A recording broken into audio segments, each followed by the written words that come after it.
नमस्कार दोस्तों, क्या अमेरिका चीन और रशिया से डर गया है या उन्हें डराने की कोशिश कर रहा है? भारत की तीनों सेनाएं ज्यादा मॉडर्न, ज्यादा एडवांस्ड क्यों नहीं हो पा रही हैं?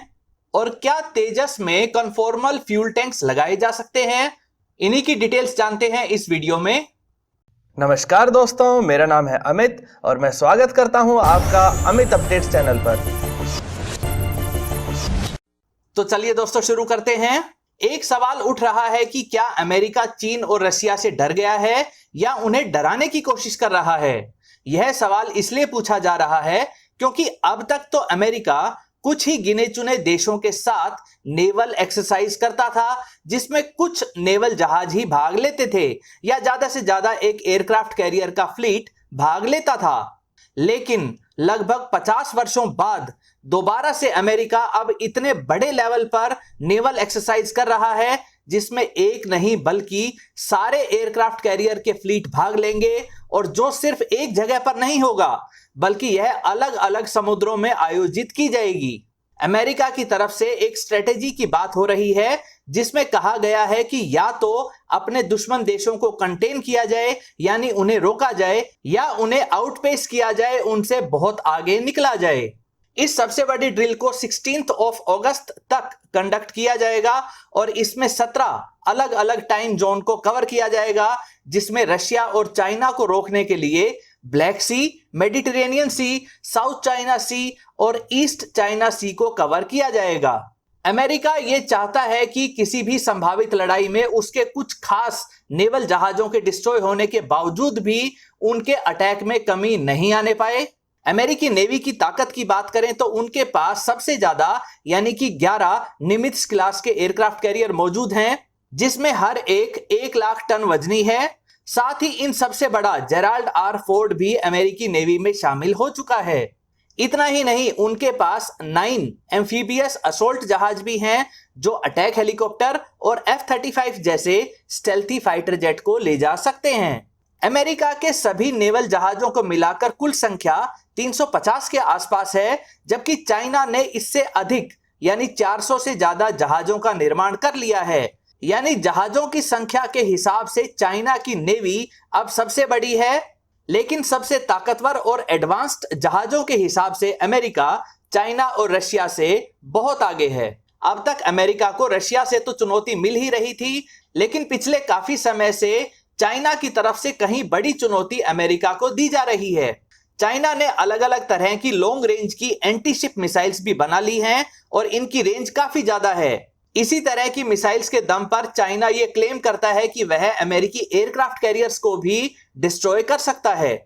इसी को देखते हुए अमेरिका अब पूरी कोशिश कर रहा है कि वह पहले की तरह दुनिया पर अपना दबदबा कायम रख सके। इसी कारण अमेरिकी डिफेंस का ज्यादातर हिस्सा नेवी की तरफ ही एलोकेट किया जा रहा है। इस सबसे बड़ी नेवल एक्सरसाइज के अलावा भी अमेरिका रशिया को ध्यान में रखते हुए सी ब्रीज नाम से नेटो ग्रुप के देशों के साथ ब्लैक सी में एक नेवल ड्रिल कर रहा है।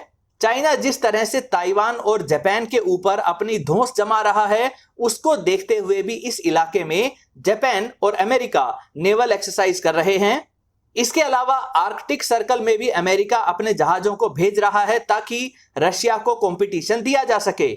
इसके अलावा भी इंडो पैसिफिक रीजन में चाइना को रोकने के लिए अमेरिका ने भारत, जापान और ऑस्ट्रेलिया के साथ क्वाड ग्रुप भी बना रखा है, जिसमें भी अक्सर नेवल एक्सरसाइज होती रहती हैं। दोस्तों, अब यह देखने वाली बात रहेगी कि इस तरह की बड़ी नेवल ड्रिल्स का जवाब चाइना और रशिया किस तरह से देते हैं।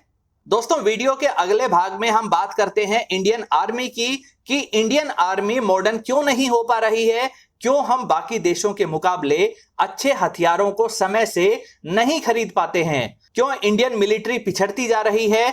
इसकी डिटेल्स इंडियन आर्मी के चीफ जनरल एमएम नरवणे ने सबके सामने रखी है। जनरल एमएम नरवणे ने साफ किया है कि भारत की ब्यूरोक्रेसी यानी कि बाबूशाही को पूरी तरह से बदलने की जरूरत है। भारत की सेनाओं को जब भी किसी खास तरह के हथियार की आवश्यकता होती है तो एक खास तरह की नीति को फॉलो किया जाता है, प्रोसीजर को फॉलो किया जाता है, जिसमें जो लोवेस्ट बिडर होता है उसे ही कॉन्ट्रैक्ट मिलता है। इस प्रोसीजर को फॉलो किया जाता है ताकि किसी भी तरह के आरोप भारत की सरकार पर ना लग सकें, लेकिन इससे हमारी सेनाओं को किस तरह का नुकसान होता है, इसको इसी बात से समझिए कि हमने बोफोर्स तोप को 35 वर्ष से भी पहले लिया था, लेकिन कुछ आरोपों की वजह से उसके बाद लगभग 35 वर्षों तक भी इंडियन आर्मी को कोई नई लेटेस्ट तोप नहीं मिल पाई। इसी तरह से MRCA डील में राफेल को चुनने में हमने 15 वर्षों का समय लगा दिया। तेजस फाइटर जेट बनाते समय जिन टेक्नोलॉजीज को दूसरे वेंडर से खरीदना था, वहां पर भी लोवेस्ट बिडर की शर्त रखकर हमने इस प्रोजेक्ट को 35 वर्षों तक लंबा खींच दिया। आइए जानते हैं कि यह लोवेस्ट बिडर वाला कॉन्सेप्ट काम कैसे करता है। जब भी भारतीय सेनाओं को किसी खास तरह के हथियार की आवश्यकता होती है तो उसके लिए टेक्निकल रिक्वायरमेंट्स जारी की जाती हैं।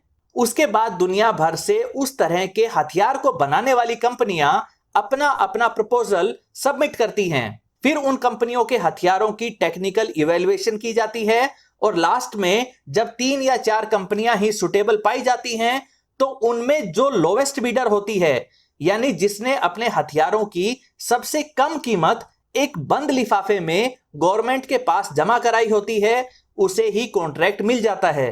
तो इस प्रोसीजर में कमी कहां है और क्यों आर्मी इससे प्रभावित हो रही है? देखिए, जब यह पॉलिसी तैयार की गई थी, यानी कि लगभग 30 या 40 वर्ष पहले, तो उस समय इंडस्ट्रियल एज चल रही थी, यानी कि ज्यादातर हथियार एक जैसे ही होते थे।